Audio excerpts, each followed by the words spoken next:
Assalamualaikum ya Rasulullah. Assalamualaikum wa ala ibadillahi salihin. Assalamualaikum jami'an wa rahmatullahi wa barakatuh. Alhamdulillahi rabbil alamin wa bihi nasta'in wa la umuri dunya waddin. Wassalatu wassalamu ala asrafil anbiya'i wal mursalin.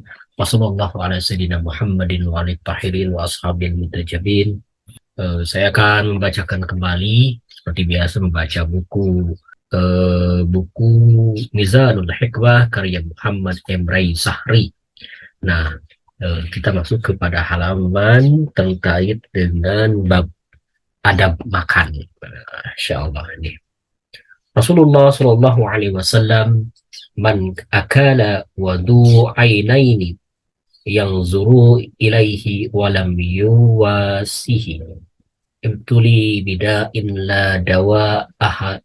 Rasulullah Shallallahu Alaihi Wasallam man akala wadu ainaini yang zuru ilaihi walam yuwasihi ibtuli bida'in la dawa lahu. Jadi Rasulullah Shallallahu Alaihi Wasallam menyampaikan atau bersabda, barang siapa menyantap makanan, sementara ada orang lain yang melihatnya, namun dia tidak menawari orang itu untuk makan bersamanya, niscaya dia tertimpa suatu penyakit yang tak ada obatnya. Nah, di sini di hadis ini Rasulullah SAW menyampaikan pada kita ada nilai uswah di sini, ada nilai yang harus kita ambil adalah bahwa kalau kita menyantap makanan dan di sekitar kita ada orang, maka orang-orang itu harus kita tawari, harus kita ajak untuk makan, setidaknya kita menawari saja. Tapi ini bukan basa-basi, tapi ya serius artinya kalau ada sesuatu yang dia kemudian yang kita tawari itu ada dia kepingin, ya kita harus berbagi dengan dia. Gitu. Oke, hadis selanjutnya masih dari Rasulullah SAW. Al-mu'minu ya'kulu bishahwati ahlihi wal munafiku ya'kulu ahluhu bishahwatihi. Nah, jadi baginda Nabi Muhammad SAW menyampaikan pada kita, orang mukmin makan berdasarkan selera keluarganya. Jadi orang mukmin itu kalau makan berdasarkan selera keluarganya. Jadi apa yang diinginkan keluarga secara umum. Jadi makanan yang secara umum. Di sini makannya adalah makanan yang secara umum. Tidak makan yang karena minat pribadi, misalkan. Kalau dalam satu keluarga ada ayah, ibu, kemudian anak, ya dilihat yang umum. Umumnya seperti apakah makan itu. Makan menunya apa, gitu ya, kayak gitu. Tidak didasarkan pada satu orang, misalkan pada ya saya menunya. Tapi harus yang didasarkan pada kebersamaan itu. Sedangkan orang munafik, keluarganya makan berdasarkan seleranya. Jadi, nah itu bedanya. Kalau orang munafik itu, dia menentukan. Jadi kalau misalkan seorang ayah itu, dia menentukan bahwa makan harus dengan jengkol, harus makan dengan pete, harus makan dengan ikan, misalkan begitu. Enggak. Seorang mukmin dia akan eh, menentukan menu itu berdasarkan pada kolektif yang ada di keluarga itu. Jadi kalau misalkan kita makan nasi, jadi ada proses dialog dalam hal ini. Ya berbincang dulu sama istri, berbincang dulu sama anak. Kira-kira makan apa kita hari ini, misalkan ya kayak gitu. Jadi didasarkan pada unsur dialog gitu. Jadi tidak otoritas gitu, misalkan tentang suami, tentang ayah, kemudian menentukan makan hari ini adalah makan semur jengkol, misalkan gitu ya. Tidak, didasarkan pada khawatirnya kan nanti ada yang tidak suka dan yang suka, ada yang enggan dan sebagainya, ada yang terpaksa atau yang memang ridho dengan jengkol. Gitu. Al-Imam Ali bin Abi Thalib karamallahu wajah man dakara rasmallahi inda ta'amin aw syarabin fi awwalihi wa hamidallah fi akhiri lam yus'al an-na'imi dzalika ta'ami abadan. Imam Ali bin Abi Thalib karamallahu wajah itu menyampaikan, barang siapa menyebut nama Allah saat mulai makan atau saat minum dan mengakhirinya dengan memuji Allah Subhanahu wa taala dengan mengucapkan alhamdulillah, jadi wa hamidallah fi akhiri, ya ucapan alhamdulillah, memuji Allah itu, niscaya dia tidak dimintai pertanggungjawaban tentang kenikmatan makan. Kata Imam Ali bin Abi Thalib, kalau kita makan atau makan apapun, kita awali dengan Bismillahirrahmanirrahim, kemudian kita akhiri dengan Alhamdulillahirrahmanirrahim, karena anugerah Tuhan yang memberikan kita nikmat berupa makanan, maka kenikmatan yang kita makan, yang kita nikmati dari makanan itu tidak akan dimintai pertanggungjawaban kalau kita awali dan akhiri dengan asma Allah Subhanahu wa taala. Karena itulah kita dalam Islam itu kan diajarin untuk mengawali membaca, mengawali makan dengan membaca doa, kemudian akhiri dengan doa. Setidak-tidaknya Bismillahirrahmanirrahim dan mengakhiri dengan Alhamdulillahirabbil alamin. Ada juga sih yang menyebutkan bahwa ada baiknya mengawali dengan wudhu, kemudian mengakhirinya juga dengan wudhu begitu. Itu mungkin kualitasnya luar biasa ya, kualitas spiritualitasnya yang tinggi, yang aspek sofistik mungkin ya, yang dilihatnya itu. Ya, kalau aspek sofistik mungkin makanannya juga bukan makanan akhiri ya, tapi makanan yang sifatnya batini ya, seperti pengetahuan, pencerahan dan sebagainya. Oke, kita masuk lagi pada hadis selanjutnya, pada ibda'u bil milhi fi awali ta'amikum falau ya'lamun nasu ma fil milhi lahtaruhu ala diryakil mujarrab. Ali bin Abi Thalib karramallahu wajhah menyampaikan, mulailah makan itu diawali dengan garam, dan sekiranya orang-orang mengetahui yang terdapat pada garam, saya mereka memilihnya sebagai penangkal penyakit yang jarak. Kata Imam Ali bin Abi Thalib itu, beliau memberikan petunjuk pada kita kalau makan, mungkin makan berat seperti makan nasi dan sebagainya, atau harus mengawalinya dengan mungkin mencicip dulu garam dulu sedikit kayak gitu. Kemudian kalau melakukan itu, maka kalau kita tahu secara ada manfaatnya itu akan bisa menjadi penangkal dari penyakit yang sangat dasar, penyakit itu bisa sedikitnya tertangkal atau terhalangi. Jadi tubuh kita itu ada perisai dari penyakit, yaitu perisainya satunya adalah dengan makan, dengan mencicip garam itu. Karena kalau bahkan kan kita tahu sebetulnya kenapa sih harus kenapa dengan garam itu kemudian jadi penangkal penyakit, kan kita tahu sendiri bahwa mungkin penyakit itu lebih banyak karena faktor makanan gitu. Dengan garam itu jadi penangkalnya, dan kita perlu lah ya mengkaji, perlu juga menelusuri atau mencari tahu tentang informasi kenapa garam bisa menjadi penangkal penyakit dalam hal yang terkait dengan makanan itu. Di beberapa tradisi di Timur Tengah mungkin ya, saya juga baru tahu dari orang-orang yang pernah berbicara ke saya bahwa ternyata di Iran atau di Irak itu kalau mereka mau makan itu mencoel dulu garam kemudian dijilat begitu. Nah itu mengawalinya begitu.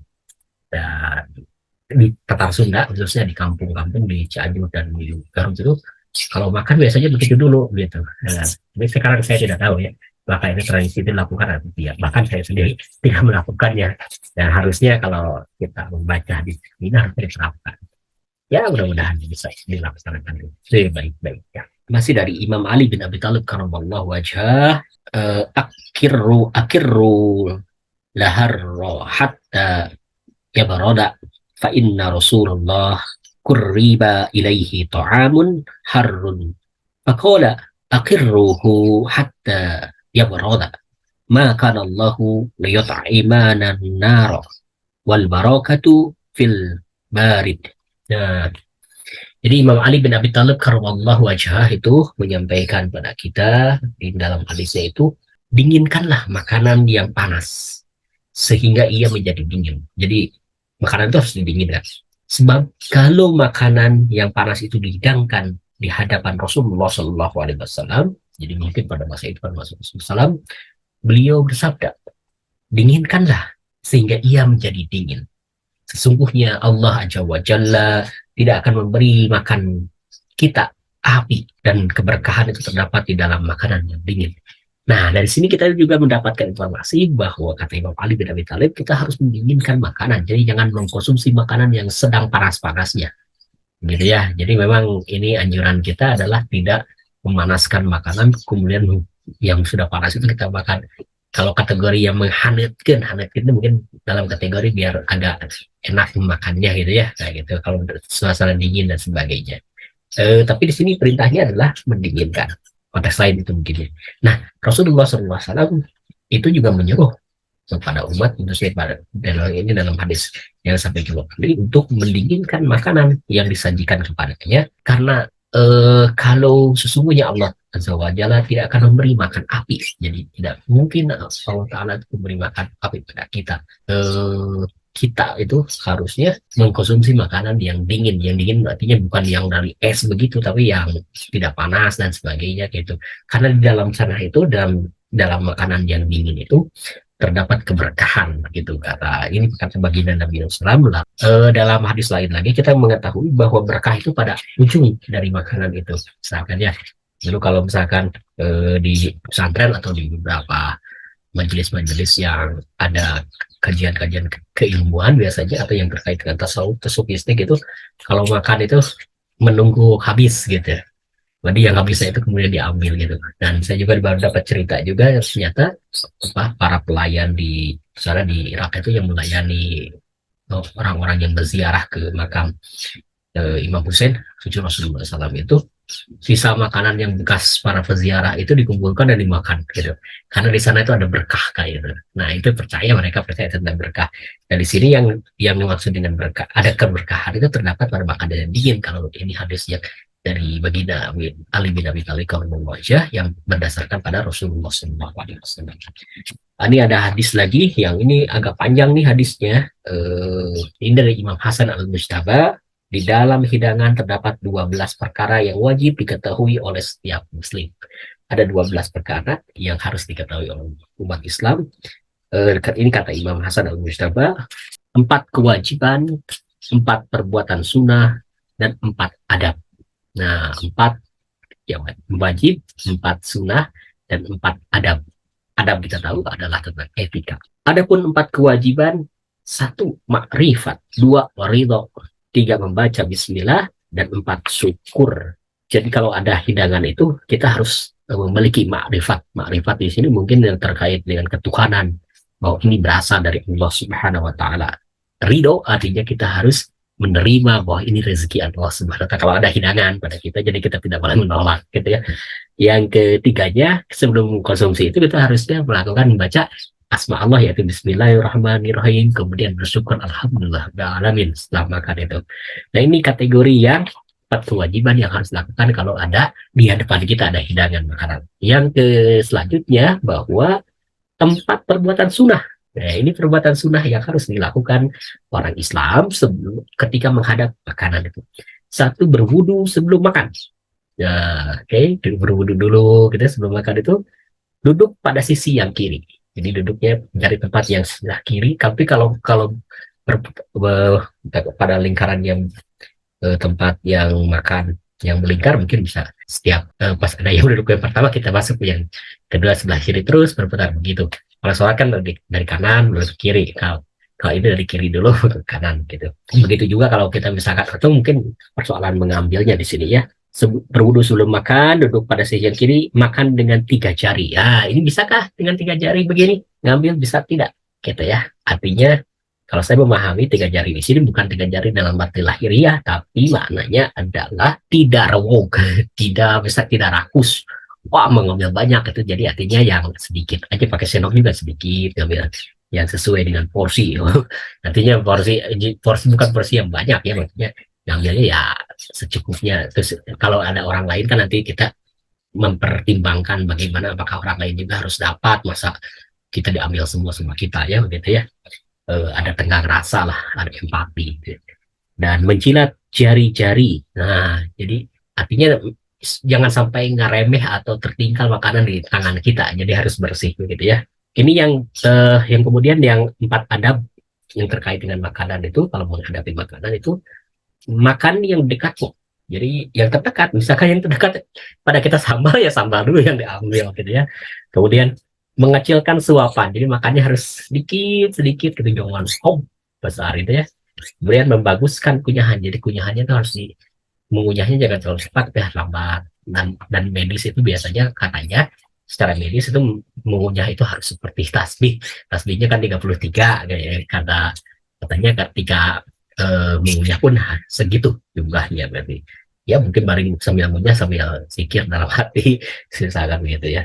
Dan sedikit memandangi wajah orang-orang. Jadi jangan makan itu jangan sambil melihat. Nanti kesan kasihan malu ya yang dimakan itu dia roboh makannya kok banyak amat dan sebagainya. Jadi ini beberapa hal yang saya kira sesuatu yang relevan buat kita sehari-hari dari Imam Hasan Mustafa bahwa kalau menghadapi dari makanan itu ada 12 perkara yang diketahui orang Islam, 4 terkait dengan kewajiban, 4 terkait dengan sunnah, dan 4 juga terkait dengan adab. Oke, selanjutnya dari Imam Ja'far As-Shadiq, beliau menyampaikan man ghasala yadahu qabla ta'ami wa ba'dahu burika lahu fi awalihi wa akhiri wa asha ma'asha fi sa'at wa ufi min balau yan fi jasadihi. Oh, dari Imam Ja'far As-Shadiq itu dia berkata menyampaikan barang siapa mencuci tangan sebelum dan sesudah makan. Nah ini anjuran-anjuran yang terkait dengan corona itu ya. Niscaya makanan itu diberkahi baginya di awal dan di akhir. Dia hidup dalam kelapangan dan tubuhnya terjaga dari berbagai jenis penyakit. Jadi kata Imam Ja'far As-Shadiq itu kita itu harusnya kalau sebelum makan cuci tangan, sudahnya juga kita harus cuci tangan, harus dibersihkan. Nah, kalau kita melakukan itu, maka kita akan mendapatkan keberkahan dan hidup dalam kelapangan dan tubuh kita menjadi sehat gitu. Bahkan ya kita harus pastikan bahwa kalau kita makannya pakai tangan, kita lihat apakah kita kukunya panjang dan kotor atau tidak dan sebagainya harus dibersihkan gitu ya. Oke, baik. Yang selanjutnya ini masih dari Imam Ja'far As-Shadiq, wanaha an yanfaha fi ta'amin aw syarabin. Nah, jadi kata Imam Ja'far As-Shadiq ini berasal dari ayah-ayahnya, jadi sambung menyambung sampai nanti ke Imam Ali barangkali dan sampai kepada Rasulullah SAW, berkaitan dengan hadis-hadis larangan-larangan dari Nabi Muhammad SAW bahwa beliau itu melarang kita meniup makanan atau minuman. Ini mungkin yang terkait dengan yang panas. Kalau minum kopi ya panas gitu ya. Kita biarkan aja dulu sampai dingin kemudian kita minum gitu ya. Kalau sudah cukup bisa diminum kemudian kalau makanan juga jangan yang panas gitu, ditiup-tiup dulu kayak gitu. Entah kenapa itu ya, faktor meniup-niup apakah dari mulut kita ada penyakit yang masuk ke sana, itu ada virus atau apa gitu kan. Kalau bersin kan mengeluarkan virus kan, mengeluarkan penyakit. Kalau tiup apakah mengeluarkan penyakit juga, karena di sini juga sarang sebetulnya ya, karena kalau banyak makanan dan sebagainya gitu. Saya tidak tahu tentang ini. Oke, baik. Yang selanjutnya kita dari Imam Ja'far As-Shadiq juga, la tada'u niyatkum bi ghairi ita'in fa inna syaitana idza lam tughattal aniyatu wa zaqa fiha wa akhada mimma fiha ma sya. Imam Ja'far As-Shadiq alaihissalam menyampaikan janganlah kalian meninggalkan bejana makanan tanpa menutupnya. Jadi kalau kita sudah mengambil makanan, tutup lagi yang makanan itu. Bagaimana yang terbuka ya tidak apa-apa. Mungkin nanti juga. Jadi kalau di dapur kita ngambil nasi atau misalkan ngambil sayur harus ditutup lagi kalau sudah mengambil itu. Bejana makanan tidak ditutup maka setan akan meludahinya. Jadi setan akan meludahinya, gitu ya. Dan mengambil makanan yang ada dalam bejana itu sesukanya. Mungkin maknanya bukan lahiriah tapi sesuatu yang sifatnya adalah tidak berkah begitu ya. Oke, ada dua lagi. Yang pertama dari Imam Musa Al-Kazim alaihissalam. Beliau berkata, lamma su'ala anis suflahti alladhi ya'kulu fi aswaq. Imam Kazim itu ditanya tentang tingkatan orang yang paling rendah, derajat mungkin ya, derajat manusia yang paling rendah itu apa sebetulnya. Dia kemudian menjawab, dia adalah orang yang makan di pasar-pasar. Ini gimana kalau misalkan orang yang kerjanya di pasar, misalkan orang yang berjualan kemudian makan di pasar kan, gimana? Apakah termasuk orang yang rendah? Ini maknanya mungkin pasar itu mungkin karena terlalu kotor, comber, ada comberan, tidak memperhatikan aspek lingkungan yang bersih, atau tidak memperhatikan aspek kesehatan, maksudnya mungkin itu ya. Atau misalkan tempat yang bau kan tidak menyenangkan ya. tidak terasa nikmat dan sebagainya. Ya kalau lapar mungkin bisa hilang gitu yang begitu ya. Dan ini biar kasihnya teman-kawan atau siapapun yang bisa memahami ini bisa di-share kembali. Oke, yang terakhir masih dari Imam Musa Al-Kazim, atilul julusa alayya.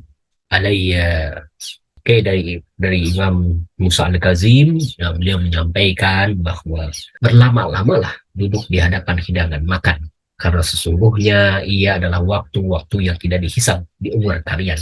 Nah, ini menarik juga ya. Kalau kita makan mungkin agak lama gitu katanya, karena ketika waktu makan itu lah waktu umur kita itu tidak dihisab gitu. Tapi kalau terkait dengan misalkan urusan kerja, kalau lama-lama kan kena kena tegur pimpinan kita. Kalau misalkan lagi belajar terus istirahatnya lama sekali, makanya kena tegur guru kan gitu ya. Mungkin di sini lama itu artinya bukan sesuatu yang sifatnya dilama-lamain waktunya, tapi juga misalkan dinikmati ketika makan itu. Misalkan di hadapan makan kita makan dinikmati begitu tenang, santai, tidak terburu-buru begitu. Tapi ya tidak sampai makan misalkan 2 jam, 3 jam, tidak gitu. Makan mungkin 19 menit tapi dia dinikmati gitu. Dan maksudnya bukan satu kali suap diam dulu gitu, bukan gitu. Maksudnya ya sewajarnya, sepantasnya, tapi ya tidak terburu-buru gitu ya, nanti kan tersedak dan sebagainya. Itu kawan-kawan, teman-teman yang di Salawat Channel yang bisa disampaikan terkait dengan hadis Izadul Hikmah terkait dengan adab makan. Mohon maaf lahir dan batin, ini hanya membacakan dari ensiklopedia Izadul Hikmah yang terjemahan dari Al-Huda itu. Jadi kalau misalkan kurang jelas bacaan saya dan sebagainya, atau salah baca saya dan sebagainya, bisa dirujuk kembali ke Rizal Hikmah yang jilid 1 terkait dengan terdakwa. Oke, kita hantarkan dahulu Pak yaitu Muhammad Emre Syahri, penulis buku Rizal Hikmah. Kemudian juga nama-nama yang kita sebut di sini ada bagi Nabi Muhammad Imam Ali, kemudian Imam Hasan Mustafa, ada Imam Jafar Shodiq dan Imam Musa Al-Kazim. Untuk mereka semua lahumul Fatihah. A'udzubillahi minasyaitonir Alhamdulillahirabbil alamin arrahmanir rahim maliki yaumiddin iyyaka na'budu wa iyyaka nasta'in ihdinas siratal mustaqim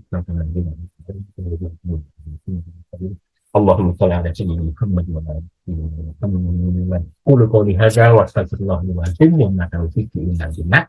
Alaihi tawakkaltu wa ilayhi unib. Assalamualaikum warahmatullahi wabarakatuh.